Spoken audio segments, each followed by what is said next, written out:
பெருமானார் ரசூல் ஸல்லல்லாஹு அலைஹி வஸல்லம் அவங்க தஹஜ்ஜுடைய தொழுகைக்கு பின்னாடி நமக்கு துஆ செஞ்சு காமிச்சாங்க.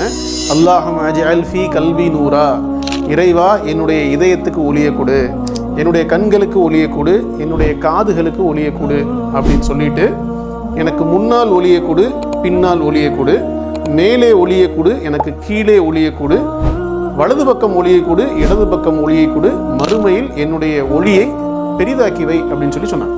நம்ம இதை சயின்டிஃபிக்காக ரிலேட் பண்ணி பார்த்தோம்னா, நம்ம பாடியில் இந்த ஜெனட்டிக் ஃப்ளூயிடுன்னு சொல்லக்கூடிய மேலோட ஸ்பெர்ம் அண்டு ஃபீமேலுடைய எக் ஓவம் இது ரெண்டும் ஃபியூஸ் ஆனோன்னு 8 டைரெக்ஷனில் 8 ட்ராக்ல இது பயணிக்கும்.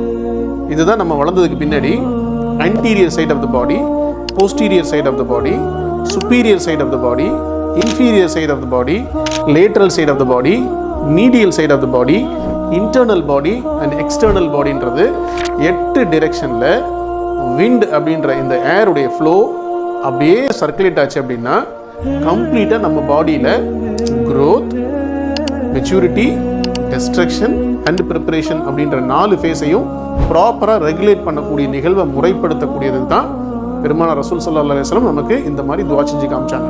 இதில் மெயினாக கரெக்ட் பண்ணக்கூடியது, நம்மளுடைய இந்த விண்டு ஃப்ளோவை கரெக்ட் பண்ணக்கூடியதில் ரொம்ப முக்கியமான ஒன்று கண்கள், காதுகள் மற்றும் இதயம்.